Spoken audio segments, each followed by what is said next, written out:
السلام علیکم ورحمۃ اللہ وبرکاتہ۔ الحمد للہ رب العالمین والصلاة والسلام الأتمان الأكملان على خیر خلق اللہ وعلى آلہ واصحابہ ومن والاه اما بعد۔ حضرات، علماء کرام، بزرگوں، دوستوں اور خواتین اسلام، یقیناً یہ اللہ تبارک و تعالیٰ کا بہت بڑا احسان ہے کہ اس نے اس امت کی رشد و ہدایت کے لیے جناب محمد الرسول اللہ صلی اللہ علیہ وسلم کو مبعوث فرمایا، اور آپ نے بعثت کے بعد فریضہ رسالت کو بحسن خوبی انجام دیا۔ اور یہ بھی اللہ تبارک و تعالیٰ کا ہی فضل ہے کہ اس نے اپنی اس شریعت یعنی شریعت اسلامیہ کی حفاظت کی ذمہ داری خود اٹھائی، اور اس مکمل شریعت کو آگے امت تک منتقل کرنے کے لیے جناب محمد الرسول اللہ صلی اللہ علیہ وسلم کے ساتھیوں کو آپ کا وزیر بنایا، جنہوں نے یہ شریعت ہم تک پہنچائی ہے۔ جیسا کہ حضرت عبداللہ بن مسعود رضی اللہ عنہما کا بڑا بہترین اور پیارا قول ہے، آپ فرماتے ہیں ان اللہ نظر فی قلوب العباد، اللہ تبارک و تعالی نے لوگوں کے دلوں کو دیکھا، فوجد قلب محمد صلی اللہ علیہ وسلم خیر قلوب العباد، تو یہ دیکھا کہ نبی اکرم جناب محمد الرسول اللہ صلی اللہ علیہ وسلم کا دل تمام دلوں سے افضل اور بہتر اور پاکیزہ ہے، فابتعثہ برسالتہ، چنانچہ آپ کو اپنا نبی اور رسول بنا کر کے بھیجا۔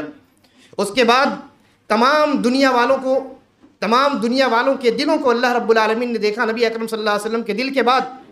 تو اللہ رب العالمین نے نبی اکرم صلی اللہ علیہ وسلم کے صحابہ یعنی آپ کے ساتھیوں کے دلوں کو سب سے بہترین دل پایا، چنانچہ فجعلہم وزراء نبیہ، یہ عبداللہ بن مسعود رضی اللہ عنہ کے الفاظ ہیں، اللہ تبارک و تعالی نے ان صحابہ کرام کو اپنے نبی کا وزیر بنایا۔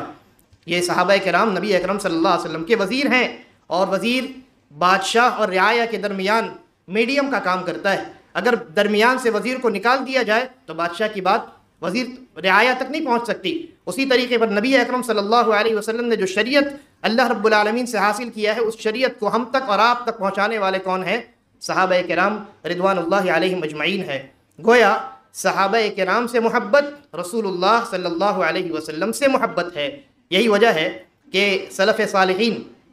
صالحین اپنے بچوں کو صحابہ کرام رضوان اللہ علیہم اجمعین سے محبت کرنا بہت اہتمام کے ساتھ سکھلایا کرتے تھے۔ امام مالک رحمہ اللہ فرماتے ہیں کہ صحابہ کرام اپنے بچوں کو سلف صالحین اپنے بچوں کو صحابہ کرام رضوان اللہ علیہم اجمعین سے محبت کرنا ویسے ہی سکھاتے تھے جیسے بچوں کو قرآن کریم کی صورتیں سکھلائی جاتی ہیں۔ بچوں کو قرآن کریم کی صورتیں بیٹھا کر کے ان صورتوں کو یاد کروایا جاتا ہے، اس کو حفظ کروایا جاتا ہے، اس کے دل میں اور دماغ میں بیٹھایا جاتا ہے۔ ویسے اسلاف کرام رضوان اللہ علیہم اجمعین صحابہ کرام کی محبت، بالخصوص ابو بکر و عمر رضی اللہ عنہما کی محبت اپنے بچوں کو سکھاتے تھے۔ یہ بہت اہم نقطہ ہے جس کی آج کے معاشرے میں ہمیں ضرورت ہے، تاکہ ایسے نوجوان پیدا ہوں جن کی بنیاد صحابہ کرام کی محبت پر رکھی گئی ہے، اور جب بنیاد اور اساس اتنی بہترین ہوگی تو یہ نسل بھی عمدہ اور بہترین ہوگی۔ حضرات گرامی، لہذا ہمارے لیے بھی ضروری ہے کہ ہم صحابہ کرام رضوان اللہ علیہم اجمعین کے مقام و مرتبے سے آگاہی حاصل کریں، اور ان پاک باز ہستیوں کے متعلق سلف صالحین کے عقیدے سے اپنے دلوں کو معمور کریں، ورنہ اگر باطل افکار و نظریات نے ہمارے دلوں میں گھر کر لیا تو پھر ہمارے دین اور ہمارے اسلام کا کچھ نہیں بنے گا، یہ تمام چیزیں خطرے میں پڑ جائیں گی اور ہم بے ایمان ہو کر کے رہ جائیں گے۔ اب آئیے اپنے اصل موضوع کی طرف لوٹتا ہوں اس تمہید کے بعد، اور وہ موضوع آپ جانتے ہیں سلف صالحین کا صحابہ کرام رضوان اللہ علیہم اجمعین کے متعلق کیا عقیدہ تھا۔ حضرات گرامی، میں نے چند بنیادی عقیدوں کو نوٹ کیا ہے آپ کے سامنے بیان کرنے کے لیے۔ ان عقیدوں میں سلف صالحین کا صحابہ کے متعلق جو عقیدہ ہے، ان عقیدوں میں سب سے پہلا اہم اور بنیادی عقیدہ یہ ہے کہ تمام کے تمام صحابہ کرام عدول ہیں، یعنی دین میں قابل اعتبار ہیں، معتبر ہیں۔ امت کے، جیسا کہ آپ نے سنا، جو گمراہ فرقے ہیں، ان گمراہ فرقوں میں دو فرقے ایسے پیدا ہوئے بطور خاص، روافض اور خوارج، جنہوں نے صحابہ کرام رضوان اللہ علیہم اجمعین کی عدالت کو ٹارگٹ کیا، آپ صحابہ کرام رضوان اللہ علیہم اجمعین کو ناقابل اعتبار قرار دینے کی ناپاک کوششیں انہوں نے شروع کی. لہذا ان کے درمیان اہل سنہ والجماعہ اور سلف صالحین جو ہیں ان کا موقف صحابہ کرام کے متعلق یہ ہے کہ تمام کے تمام صحابہ کرام دین میں قابل اعتبار ہیں، تمام کے تمام صحابہ کرام کی گواہیاں مقبول ہیں، اور انہوں نے ہم تک جو شریعت اور جو دین پہنچایا ہے وہ سب کی سب حجت ہے، وہ سب کا سب حجت. اور اس کی دلیل قرآن مجید میں موجود ہے. اللہ تبارک و تعالیٰ نے ارشاد فرمایا والسابقون الاولون من المہاجرین والانصار، سبقت کرنے والے مہاجر و انصار صحابہ کرام، والذین اتبعوہم باحسان، اور وہ جنہوں نے ان مہاجر و انصار سبقت کرنے والے صحابہ کرام کی اتباع کی، رضی اللہ عنہم ورضوا عنہ، یہ اللہ سے راضی ہوئے اور اللہ تبارک و تعالیٰ ان سے راضی ہوا. اور پھر اس کے بعد ان لوگوں کے لیے اللہ تبارک و تعالیٰ نے کیا انعامات تیار کیے ہیں ان کا تذکرہ ہے. غور کرنے کا مقام ہے کہ جن لوگوں کے متعلق اللہ تبارک و تعالیٰ خود اپنی رضامندی کا اظہار و اعلان کرے، وہ بھی قرآن مجید میں، کیا ان سے زیادہ کوئی قابل اعتبار ہو سکتا ہے پوری کائنات میں؟ ہرگز نہیں. اور یہی وجہ ہے کہ نبی اکرم جناب محمد الرسول اللہ صلی اللہ علیہ وسلم نے لاکھوں صحابہ کرام کے مجمع میں ان کو مخاطب کرتے ہوئے، ان کو قابل اعتبار قرار دیتے ہوئے اپنے خطبے کے بعد کیا فرمایا؟ کہا الا لیبلغ الشاہد الغائب، کہ سن لو تم میں جو حاضر ہو، تم لوگ جو حاضر یہاں پر ہو، یعنی صحابہ کرام، تم میں جو لوگ حاضر ہیں وہ جو لوگ غائب ہیں، یعنی بعد میں آنے والے ہیں آپ کی امت کے لوگ، ان تک میری ان باتوں کو پہنچا دینا. غور کرنے کا مقام ہے، خود نبی اکرم صلی اللہ علیہ وسلم نے دین کو پہنچانے کی ذمہ داری کس کے کاندھے پر رکھی؟ صحابہ کرام رضوان اللہ علیہم مجمعین کے کاندھے پر رکھی. امام ابن حبان رحمہ اللہ اس حدیث کی شرح میں لکھتے ہیں، وہ فرماتے ہیں کہ یہ جو حدیث ہے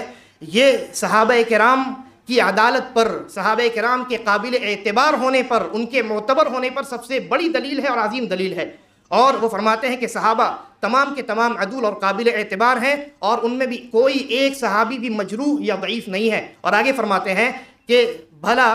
وہ کہ جنہیں نبی اکرم صلی اللہ علیہ وسلم نے قابل اعتبار قرار دیا ہو، ان کے لیے اس سے بڑی شرف کی اور کون سی بات ہو سکتی. اسی لیے اہل علم کی ایک بہت بڑی جماعت نے اس بات پر کہ صحابہ کرام دین میں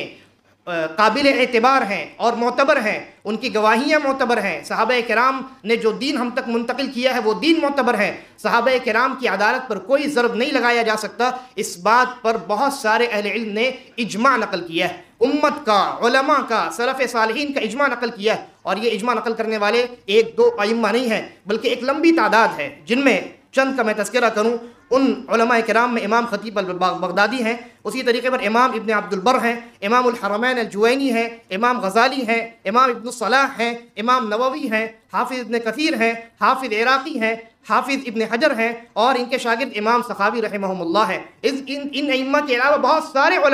سارے ائمہ نے اجماع کے باب میں اس بات پر اتفاق اور اجماع نقل کیا ہے کہ تمام امت کا اتفاق تھا صحابہ کرام قابل اعتبار ہیں، وہ حجت ہیں، اور ان کی باتیں جو ہم تک پہنچی ہیں، انہوں نے جو شریعت پہنچایا ہے وہ سب کا سب حجت. یہ عقیدہ صحابہ کرام کے متعلق سلف صالحین کا بڑا بنیادی عقیدہ ہے. اس کے بعد آگے بڑھتے ہیں. دوسرا عقیدہ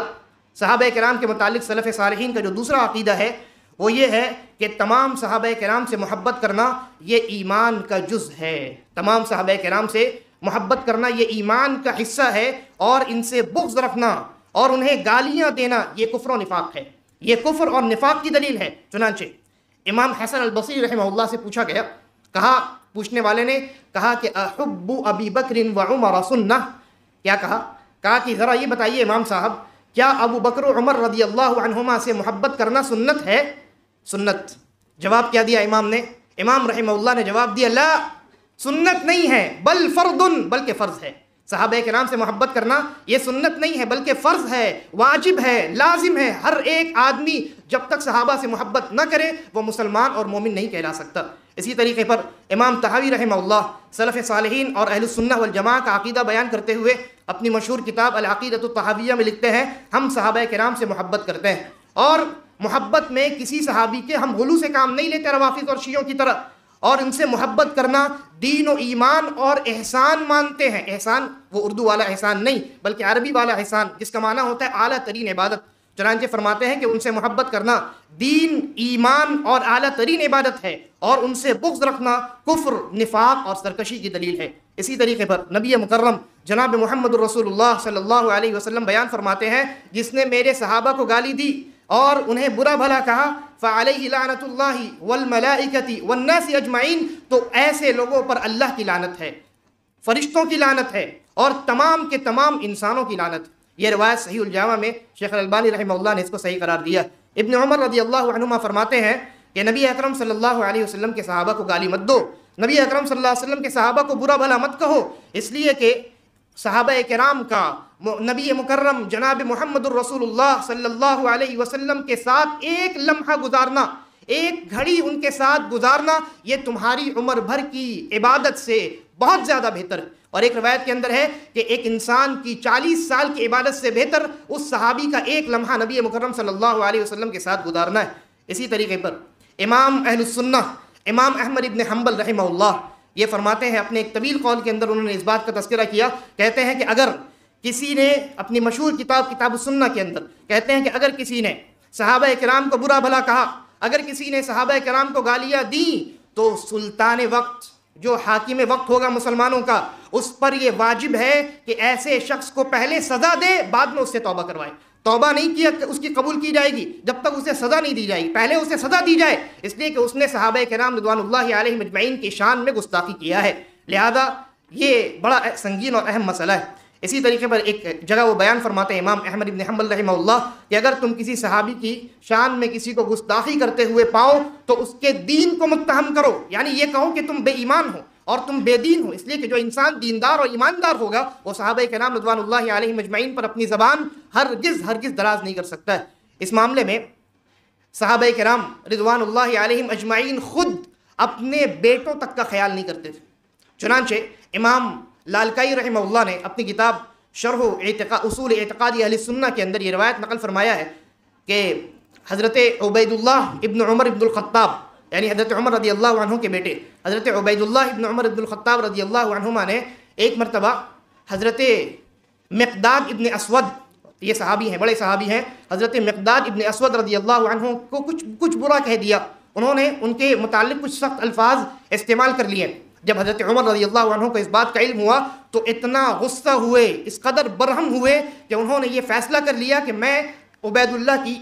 زبان کاٹ ڈالوں گا، ان کی زبان کاٹ ڈالوں گا۔ دوسرے صحابہ کرام گئے حضرت عمر کے پاس سفارش کرنے کے لیے، حضرت عمر رضی اللہ عنہ نے ان صحابہ کرام کو جواب دیا کہ مجھے اپنے بیٹے کی زبان کاٹ ڈالنے دو تاکہ آگے مستقبل میں کبھی کوئی انسان صحابہ کرام کی شان میں گستاخی نہ کر سکے۔ حضرات گرامی، یہ ہمارا بنیادی عقیدہ ہے، سلف صالحین کا بنیادی عقیدہ ہے، اہل السنہ والجماعہ کا یہ بنیادی عقیدہ ہے کہ صحابہ کرام سے محبت کی جائے اور ان کے شان میں ذرہ برابر بھی گستاخی نہ کی جائے اور نہ گستاخی برداشت کی جائے۔ اسی طریقے پر تیسرا بڑا بنیادی عقیدہ جس کے متعلق آپ نے کچھ سنا، وہ یہ ہے سلف صالحین کا صحابہ کرام کے متعلق کہ صحابہ کرام کے آپسی اختلافات پر خاموشی اختیار کی جائے۔ صحابہ کرام کے درمیان جو اختلافات رونما ہوئے، ان کے درمیان جو جنگیں ہوئیں، جو اختلاف رائے ہوا، جو کچھ ہوا، ان تمام معاملات کے متعلق اپنی زبانوں کو بند رکھا جائے۔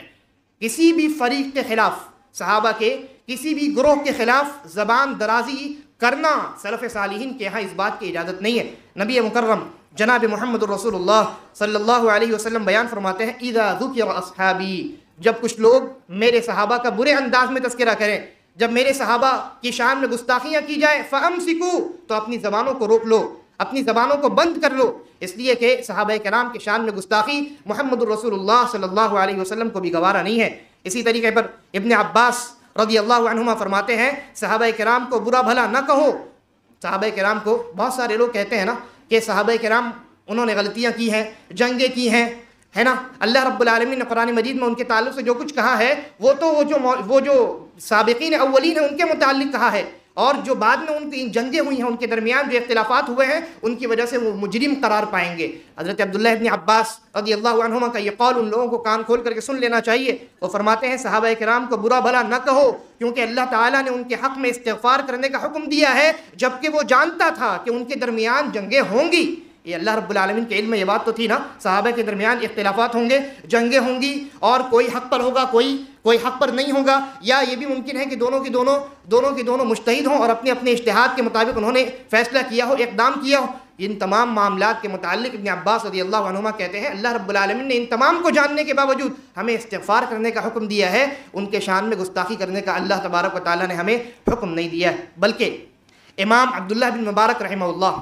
اور آپ جانتے ہیں یہ بڑے جلیل القدر امام ہیں، سلف میں ان کا مقام بہت بڑا ہے، اور ان کی وفات 181 ہجری میں ہوتی ہے، یعنی نبی اکرم صلی اللہ علیہ وسلم کی ہجرت کے یعنی 181 سال کے بعد۔ تو یہ بیان فرماتے ہیں، وہ فرماتے ہیں صحابہ کرام رضوان اللہ علیہم اجمعین کے درمیان جو جنگیں ہوئیں، جو اختلافات ہوئیں، ان کے تعلق سے وہ فرماتے ہیں وہ تلواریں، غور کیجئے گا، فرماتے ہیں وہ تلواریں جو صحابہ کرام کے مابین اٹھیں، وہ تلواریں جو صحابہ کرام کے درمیان اٹھیں وہ ضرور فتنہ تھیں، لیکن ان میں سے میں کسی بھی صحابی کو مفتون تک نہیں کہہ سکتا۔ مفتون یعنی فتنے میں پڑا ہوا انسان۔ صحابہ کرام رضوان اللہ علیہم اجمعین کے متعلق عبداللہ ابن مبارک کہتے ہیں کسی انسان کو، مجھے خود اپنے بارے میں کہتے ہیں، مجھے خود اس بات کی اجازت نہیں ہے کہ میں صحابہ کرام رضوان اللہ علیہم اجمعین میں سے کسی ایک صحابی کو بھی، چاہے وہ سابقین اولین میں سے ہوں یا اس کے بعد والے صحابہ کرام میں سے ہو، انہوں نے صلح حدیبیہ اور فتح مکہ سے پہلے اسلام قبول کیا ہو یا اس موقع پر کیا ہو یا اس کے بعد کیا ہو، کہتے ہیں کسی ایک صحابہ کرام کو بھی مجھے فتنہ میں پڑھنے والا انسان یعنی مفتون کہنے کی اجازت بھی نہیں۔ یہ عقیدہ ہے صحابہ کرام کے متعلق صفاف اور شفاف عقیدہ، صاف اور شفاف عقیدہ سلف کرام کا اور صحابہ کرام کے جو شاگرد ہیں تابعین اعظام کا، اور یہی عقیدہ تابعین اعظام، تبع تابعین، محدثین اعظام، فقہاء کرام، علماء امت، محدثین امت، ان تمام لوگوں کا یہی عقیدہ ہے، ان تمام لوگوں کا یہی عقیدہ ہے۔ امام عمر ابن عبدالعزیز رحمہ اللہ سے لے کر کے امام ابن بطہ اور امام ابن بربہاری تک، اور اسی طریقے پر امام ابن قدامہ سے لے کر کے شیخ الاسلام ابن تیمیہ تک، اور ان سے لے کر کے موجودہ جو سلفی علماء کرام ہیں، ان علماء کرام تک اتفاقی طور پہ تمام کا یہ عقیدہ رہا ہے کہ صحابہ کرام کے درمیان جو کچھ اختلافات ہوئیں، ان تمام اختلافات کے متعلق ہمیں اپنی زبانیں بند رکھنی، ہمیں فیصلہ کرنے کے لیے نہیں بیٹھنا ہے، بلکہ ہمیں اپنے ایمان کی فکر ہونی چاہیے، کیونکہ صحابہ کرام کے ایمان کی گواہی تو اللہ تبارک و تعالیٰ نے دی ہے، ہمارے ایمان کی گواہی دی ہے نہیں دی ہے، تو ہمیں اپنے ایمان کی فکر ہونی چاہیے، صحابہ کرام کے ایمان کی ہمیں فکر نہیں ہونی چاہیے۔ اسی طریقے پر جو چوتھا عقیدہ صحابہ کرام کے متعلق سلف صالحین کا ہے وہ یہ ہے کہ ہمیشہ سے سلف صالحین کا یہ متفقہ عقیدہ رہا ہے کہ صحابہ کرام کو ان کی فضیلت کے اعتبار سے ان کو مقام دیا جائے، ان کی جو فضیلتیں قرآن و سنت میں وارد ہیں ان کے اعتبار سے صحابہ کرام کو مقام دیا جائے، اس لیے کہ تمام کے تمام صحابہ فضل میں برابر نہیں ہیں، کچھ صحابہ بڑی عظیم فضیلتوں والے ہیں اور کچھ صحابہ ایسے ہیں جن کی فضیلتیں بہت ہیں لیکن جو پہلے طبقے کے صحابہ ہیں وہ ان فضیلتوں کے حاملین نہیں ہیں۔ لہذا اہل سنہ کا، سلف صالحین کا یہ عقیدہ ہے کہ صحابہ کرام کے تعلق سے جو فضیلتیں وارد ہیں ان میں سے جتنی فضیلت جن کی وارد ہے انہی اعتبار سے ان کو مقام دیا جائے، اس تعلق سے سلف صالحین کا اتفاقی طور پر یہ عقیدہ رہا ہے کہ تمام صحابہ کرام میں سب سے افضل جناب ابو بکر صدیق رضی اللہ عنہ ہیں، سب سے افضل پہلے نمبر پر علی الاطلاق تمام کے تمام صحابہ کرام میں کون ہیں؟ حضرت ابو بکر صدیق رضی اللہ عنہ، اس کے بعد حضرت عمر رضی اللہ عنہ، اس کے بعد حضرت عثمان رضی اللہ عنہ، اور اس کے بعد حضرت علی ابن ابی طالب رضی اللہ عنہ۔ اور اس کی دلیل صحیح بخاری کے اندر خود صحابی بیان فرماتے ہیں، خود حضرت عبداللہ ابن عمر رضی اللہ عنہما جو حضرت عمر رضی اللہ عنہ کے فرزند ہیں، عبداللہ ابن عمر رضی اللہ عنہما، صحیح بخاری کے اندر وہ بیان فرماتے ہیں کہ ہم نبی اکرم صلی اللہ علیہ وسلم کے دور میں ابو بکر رضی اللہ عنہ کے برابر کسی کو نہیں سمجھتے تھے۔ آج بہت سارے لوگ ہیں معاشرے میں جو حضرت ابو بکر صدیق رضی اللہ عنہ پر مختلف طرح کے الزامات عائد کرتے ہیں، صحابی رسول کی عدالت میں ان کو پیش کیا جائے۔ حضرت عبداللہ ابن عمر رضی اللہ عنہما کہتے ہیں ہم نبی اکرم صلی اللہ علیہ وسلم کے زمانے میں، یعنی یہ بات نبی اکرم صلی اللہ علیہ وسلم کے علم میں آئی، اور بعض روایات کے اندر اس بات کا تذکرہ صراحت کے ساتھ موجود ہے کہ یہ باتیں نبی صلی اللہ علیہ وسلم تک پہنچی اور نبی اکرم صلی اللہ علیہ وسلم نے ان باتوں پر، ان عقائد پر کوئی اعتراض نہیں کیا۔ تو حضرت عبداللہ ابن عمر رضی اللہ عنہما صحابہ کرام کا جو عقیدہ صحابہ کرام کے بارے میں تھا، صحابہ کرام کا عقیدہ صحابہ کرام کے بارے میں کیا تھا، بیان فرماتے ہیں کہ ہم نبی اکرم صلی اللہ علیہ وسلم کے زمانے میں حضرت ابو بکر رضی اللہ عنہ کے برابر کسی کو نہیں سمجھتے تھے، پھر حضرت عمر اور پھر حضرت عثمان ابن عفان رضی اللہ عنہم اجمعین ہیں۔ یہ 3 صحابہ کرام ہیں، اور ظاہر سی بات ہے ان تینوں کے بعد حضرت علی ابن ابی طالب رضی اللہ عنہ کا مقام آتا ہے، اور یہی عقیدہ باقی تمام اسلاف کرام کا ہے۔ تمام جتنے ہمارے اسلاف گزرے، صحابہ کرام سے لے کر کے آج کے زمانے تک جتنے علماء گزر چکے ہیں جن کا شمار اسلاف میں ہوتا ہے، جو صحابہ کرام کے منہج و عقیدہ کے حاملین ہیں، ان تمام کا یہی عقیدہ رہا ہے، جن میں ائمہ اربعہ شامل ہیں۔ ائمہ اربعہ 4 امام جو ہیں، امام ابو حنیفہ، امام مالک، امام شافعی، امام احمد ابن حنبل، یہ چاروں کے چاروں ائمہ اس بات پر متفق ہیں، اس عقیدے پر متفق ہیں کہ فضل کے اعتبار سے اور ساتھ ساتھ خلافت کے اعتبار سے بھی اس بات پر بھی اتفاق ہے۔ دیکھیں 2 الگ الگ باتوں پر اتفاق ہے، ایک تو یہ کہ فضیلت کے اعتبار سے بالکل یہی ترتیب ہے، فضیلت کے اعتبار سے فضل میں سب سے زیادہ فضل والے کون ہیں؟ حضرت ابو بکر، اس کے بعد حضرت عمر، اس کے بعد حضرت عثمان، اور اس کے بعد حضرت علی ابن ابی طالب رضی اللہ عنہ۔ اور خلافت کے اعتبار سے بھی اس بات پر اتفاق ہے کہ خلافت کے اعتبار سے بھی یہی ترتیب ملحوظ رکھی جائے گی، اور یہ مسلمانوں کا اجماعی عقیدہ ہے۔ سب سے پہلے خلیفہ حضرت ابو بکر رضی اللہ عنہ ہیں اور وہ برحق خلیفہ ہیں، اس کے بعد حضرت عمر رضی اللہ عنہ ہیں اور وہ بھی خلیفہ برحق ہیں، اس کے بعد حضرت عثمان رضی اللہ عنہ ہیں اور وہ بھی خلیفہ برحق ہیں، اس کے بعد حضرت علی ابن ابی طالب رضی اللہ عنہ ہیں اور وہ بھی خلیفہ برحق ہیں۔ لہذا جو لوگ اعتراض کرتے ہیں اور اس ترتیب کی مخالفت کرتے ہیں، وہ دراصل سلف صالحین کے اجماعی اور اتفاقی عقیدے کی مخالفت کرتے ہیں۔ تو یہی عقیدہ ائمہ اربعہ کا ہے، عبداللہ ابن مبارک کا ہے، عیسیٰ ابن یونس کا ہے، امام ابو زرعہ کا ہے، امام ابن ابی زید القیروانی کا ہے، امام طحاوی کا ہے، امام ابن عبد البر کا ہے، امام ابن بطہ کا ہے، امام ابو الحسن اشعری کا ہے، امام ابو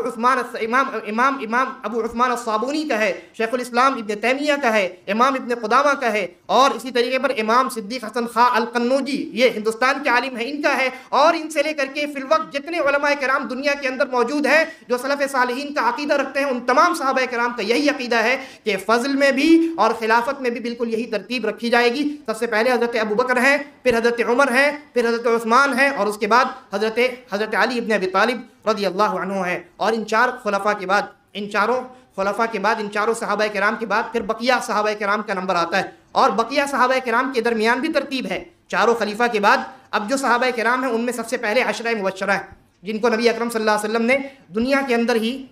بشارت دے دی تھی کہ وہ جنتی ہیں۔ تو سب سے پہلے بقیہ تمام صحابہ کرام میں کون ہیں؟ عشرہ مبشرہ ہے۔ اس کے بعد بدری صحابہ کرام ہیں جنہوں نے جنگ بدر میں شمولیت اختیار کی، شامل ہوئے، بدری صحابہ کرام ہیں۔ نمبر 3 جنگ احد میں شامل ہونے والے صحابہ کرام ہیں، اور نمبر 4 صلح حدیبیہ کے موقع پر جو بیعت رضوان ہوئی تھی شجرہ کے نیچے، درخت کے نیچے، نبی اکرم صلی اللہ علیہ وسلم نے صحابہ کرام سے جو بیعت لی تھی اس بیعت میں شامل ہونے والے صحابہ کرام ہیں۔ البتہ بعض علماء نے جو ہے وہ بیعت رضوان میں شامل ہونے والے صحابہ کرام کو پہلے رکھا ہے، اور اس کے بعد جنگ احد میں شامل ہونے والے صحابہ کرام کو رکھا ہے۔ اور یہ جو عقیدہ ہے، اس عقیدے کو بہت سارے ائمہ نے اپنی کتابوں میں بیان کیا ہے، جس میں امام ابو منصور البغدادی رحمہ اللہ ہے، حافظ ابن کثیر رحمہ اللہ ہے، اور اسی طریقے پر امام النووی رحمہ اللہ وغیرہ بہت سارے علماء ہیں جنہوں نے اپنی کتابوں میں اپنی شروحات میں اس بات کا تذکرہ کیا ہے۔ تو یہ بھی اتفاقی عقیدہ ہے، صحابہ کرام کے متعلق یہ اتفاقی عقیدہ ہے کہ فضل کے اعتبار سے بھی سب سے پہلے حضرت ابو بکر، پھر عمر، پھر عثمان اور پھر علی رضی اللہ عنہ مجمعین ہیں،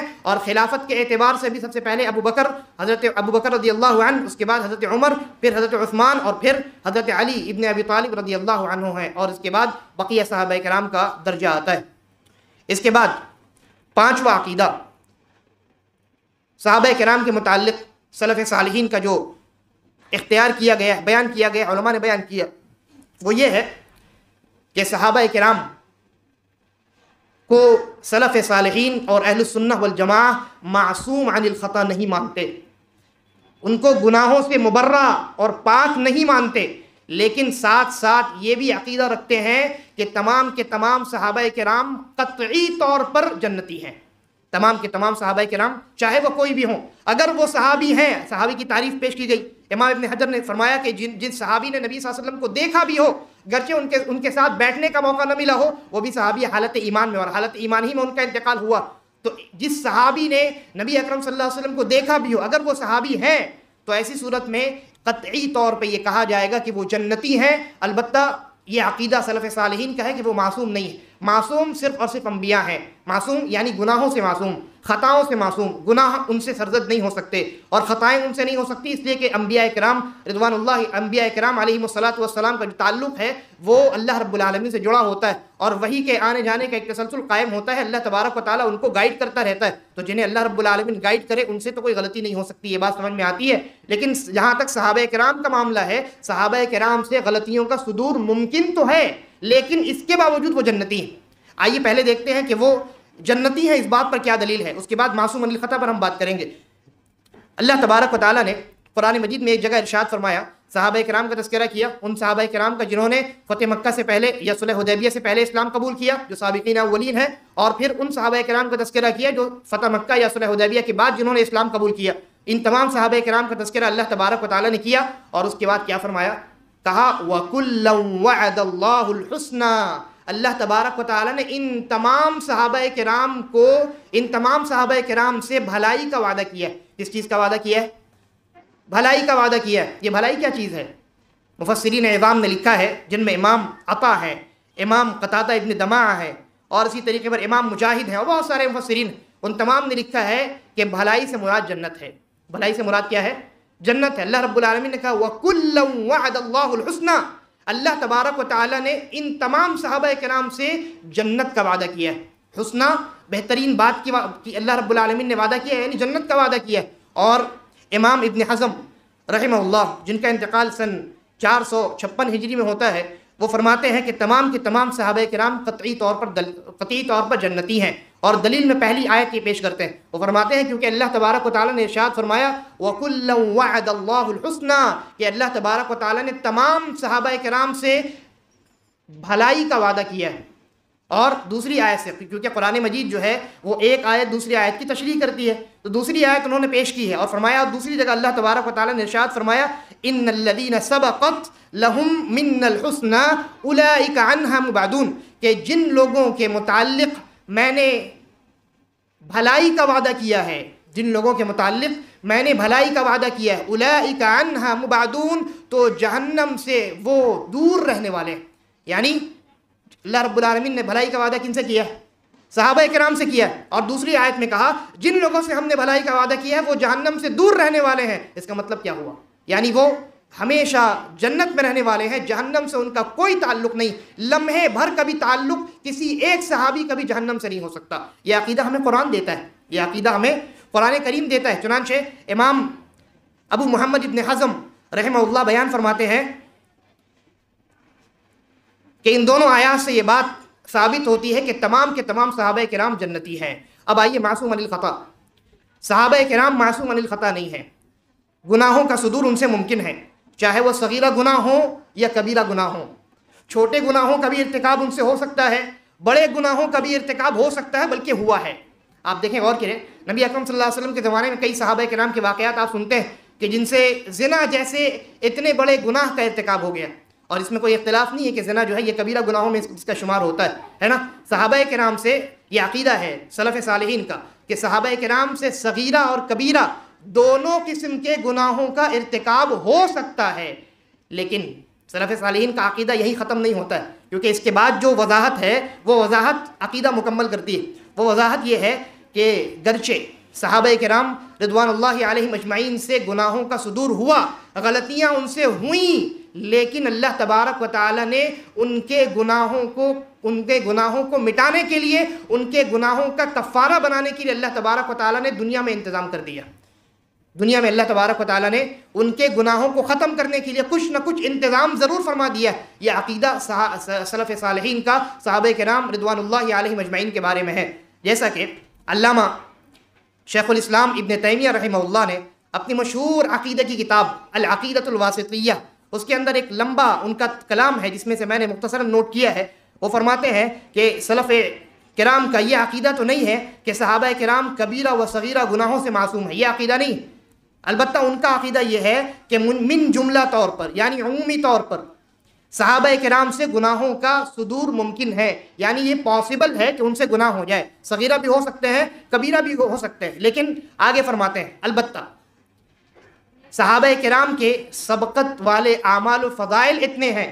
صحابہ کرام ہم سے پہلے ایمان لانے والے ہیں کہ نہیں؟ امت مسلمہ میں سب سے پہلی جماعت صحابہ کرام کی ہے، انہوں نے سب سے پہلے اسلام قبول کیا ہے، اور نبی اکرم صلی اللہ علیہ وسلم کے زمانے میں انہوں نے زندگی گزاری. تو فرماتے ہیں صحابہ کرام کے اعمال اور ان کے فضائل اتنے زیادہ ہیں کہ ان فضائل اور ان اعمال کی بنیاد پر اللہ تبارک و تعالیٰ ان کے گناہوں کو معاف کر دیتا ہے، چاہے صغیرہ ہوں یا کبیرہ ہوں، ان کے گناہوں کو اللہ تبارک و تعالیٰ معاف کر دیتا ہے. اور آگے فرماتے ہیں کچھ سطور کے بعد، فرماتے ہیں اگر ان سے گناہوں کا صدور ہوا بھی ہو تو انہوں نے یا تو توبہ کر لی ہے تو گناہ معاف ہو گئے، سیدھا جنت کے اندر جائیں گے، یا اس گناہ کے بعد انہوں نے ایسی نیکیاں انجام دی ہیں جن نیکیوں کی وجہ سے وہ جو گناہ ان سے ہوئے تھے وہ خود بخود مٹ گئے. اور اس کی دلیل تو قرآن مجید میں موجود ہے، اللہ تبارک و تعالیٰ کا فرمان کہ نیکیاں گناہوں کو مٹا دیتی ہیں. تو صحابہ کرام کی جو نیکیاں ہیں وہ تو اتنی اعلیٰ کوالٹیز ان کے اندر پائی جاتی ہیں کہ بس ان کی جو نیکیاں ہیں وہ ان کے گناہوں کو مٹانے کے لیے کافی ہیں. تو فرماتے ہیں یا تو انہوں نے توبہ کر لی ہے یا اس کے بعد ایسی نیکیاں کر ڈالی ہیں جن سے وہ گناہ خود بخود مٹ گئے، یا ایمان میں ان کے سبقت کرنے کی وجہ سے اللہ تبارک و تعالیٰ نے ان کے تمام گناہوں کو معاف کر دیا، یا نبی اکرم صلی اللہ علیہ وسلم قیامت کے دن ان کی شفاعت کریں گے، اور قیامت میں تمام دنیا والوں میں سب سے زیادہ نبی صلی اللہ علیہ وسلم کی شفاعت کے حقدار اگر کوئی جماعت ہے تو وہ صحابہ کرام ہے. تو جب عام مومنوں کو، عام مسلمانوں کو نبی صلی اللہ علیہ وسلم کی شفاعت حاصل ہو سکتی ہے تو وہ جنہوں نے زندگی میں نبی صلی اللہ علیہ وسلم کی صحبت اختیار کی ہے، کیا وہ نبی صلی اللہ علیہ وسلم کی شفاعت کی وجہ سے گناہوں کا ان کا کفارہ نہیں بنایا جا سکتا؟ تو امام ابن تیمیہ رحمہ اللہ فرماتے ہیں یا تو نبی اکرم صلی اللہ علیہ وسلم کی شفاعت کی وجہ سے ان کے جو گناہ ہیں وہ قیامت کے دن معاف ہو جائیں گے، یا دنیا میں ان سے جو گناہ سرزد ہوئے اللہ تبارک و تعالیٰ نے انہیں ایسی آزمائشوں میں مبتلا کیا ہے جو ان کے گناہوں کا کفارہ بن گئی. ایسی آزمائشیں آپ دیکھیے صحابہ کرام کی قربانیاں اس موضوع پر ابھی بیان کیا گیا آپ کے سامنے. انہوں نے اللہ رب العالمین کے لیے ایسی آزمائشوں کو سر کیا ہے، ایسے کڑے امتحانات انہوں نے پاس کیے ہیں جن کی بنیاد پر اللہ تبارک و تعالیٰ نے ان کے تمام گناہوں کو بخش دیا. لہذا یہ قرآن کریم کا عقیدہ ہے، یہ صحابہ کرام کا عقیدہ ہے، یہ سلف عظام کا اور امت کا اجماعی اور اتفاقی عقیدہ ہے کہ صحابہ کرام تمام کے تمام جنتی ہیں. ہاں وہ معصوم علی خطا نہیں ہیں. البتہ ایک بڑا اہم نقطہ، بعض حضرات جو ہے وہ صحابہ کرام رضوان اللہ علیہم اجمعین کی بعض غلطیوں کو گنواتے ہیں کہ دیکھو صحابہ سے یہ ہوا، اور پھر اس کے بعد یہ بتانے کی اور یہ باور کرانے کی کوشش کرتے ہیں، یہ مغالطہ دینے کی امت کو، خاص کر کے نوجوانوں کو کوشش کرتے ہیں کہ دیکھو صحابہ سے جب غلطیاں ہوئی ہیں تو ان سے جو دین ہم تک پہنچا ہے وہ دین صحیح سلامت کیسے ہو سکتا ہے؟ اس دین کے اندر بھی تو کمیاں ہو سکتی ہیں، غلطیاں ہو سکتی ہیں. یعنی صحابہ کرام کی غلطیوں کو بنیاد بنا کر وہ صحابہ کرام کی عدالت پر ضرب ڈالنے کی کوشش کرتے ہیں، ان کی عدالت کو متاثر کرنے کی کوشش کرتے ہیں، انہیں ناقابل اعتبار اور غیر معتبر قرار دینے کی کوشش کرتے ہیں. یہ عقیدہ سلف صالحین کے اجماعی عقیدے کے خلاف ہے، کیونکہ ابھی گزرا صحابہ کرام کی عدالت پر اللہ رب العالمین نے خود گواہی دی ہے کہ میں ان سے راضی ہوں اور وہ ان سے راضی ہیں، اور تمام کے لیے اللہ نے بہترین چیز کا وعدہ کیا اور وہ جنت ہے. ان تمام چیزوں کے باوجود کیا آپ یہ کہہ سکتے ہیں کہ اللہ رب العالمین نے یہ تمام چیزیں صرف صحابہ کرام جو نبی صلی اللہ علیہ وسلم کی زندگی میں گزار رہے تھے انہی کے لیے یہ چیزیں نازل فرمائی ہیں؟ نبی صلی اللہ علیہ وسلم کے بعد جو اختلافات ان کی زندگی میں آنے والی ہیں، امت میں جو اختلافات آنے والے ہیں، اور جو صحابہ کرام کے درمیان جو جنگیں ہونے والی ہیں، اللہ رب العالمین نے ان کے لیے یہ فضائل بیان نہیں کیے؟ ہرگز نہیں، کیونکہ اللہ رب العالمین نے قرآن مجید کی تمام آیتوں کو قیامت تک کے لیے نازل کیا ہے. محمد رسول اللہ صلی اللہ علیہ وسلم نے جو شریعت ہمارے درمیان لا کر کے پیش کیا ہے وہ شریعت قیامت تک کے لیے صالح ہے اور قیامت تک کے لیے حجت ہے. لہذا سلف صالحین کا، سلف سے، اور جب میں بار بار کہتا ہوں سلف صالحین تو سلف میں سب سے پہلے تو صحابہ داخل ہیں. سلف میں سب سے پہلے کون داخل ہے؟ صحابہ کرام داخل ہیں. اور پھر اس کے بعد آج تک جتنے علماء اور محدثین اور فقہاء گزر گئے اور جتنے ائمہ گزر گئے جنہوں نے صحابہ کرام کے منہج کی اتباع کرتے ہوئے زندگی گزاری اور ان کے منہج کی ترویج و اشاعت کی ہے، وہ تمام کے تمام علماء اور ائمہ مراد ہوتے ہیں. تو سلف صالحین کا اجماعی طور پہ، اتفاقی طور پہ یہ عقیدہ ہے کہ صحابہ کرام معصوم علی خطا تو نہیں ہے، لیکن اس نقطے سے ان کی عدالت پر ذرہ برابر بھی کوئی فرق نہیں پڑتا ہے، ذرہ برابر بھی فرق نہیں پڑتا ہے. تمام کے تمام صحابہ کرام قابل اعتبار ہیں اور معتبر ہیں، اور تمام کے تمام صحابہ کرام جنتی ہیں. قیامت کے دن اللہ تبارک و تعالی ایک لمحے کے لیے بھی انہیں جہنم کے اندر ہرگز داخل نہیں کرے گا اور وہ سیدھا جنت میں داخل کیے جائیں گے. صحابہ کرام کے متعلق سلف صالحین کا جو اجماعی اور اتفاقی عقیدہ تھا ان میں سے چند بنیادی عقائد کو میں نے آج کے اس محاضرے میں بیان کرنے کی کوشش کی ہے. اللہ تبارک و تعالیٰ سے دعا ہے کہ اللہ تبارک و تعالیٰ ہم تمام کے دلوں کو صحابہ کرام کی محبت سے بھر دے اور ہمارے دلوں کو صحابہ کرام کے متعلق سلف صالحین کے صحیح عقیدے سے معمور کرے اور باطل افکار و نظریات اور پراگندہ خیالات سے ہم تمام کو محفوظ رکھے۔ ھذا واللہ اعلم و صلی اللہ علی نبینا وسلم، والسلام علیکم ورحمۃ اللہ وبرکاتہ۔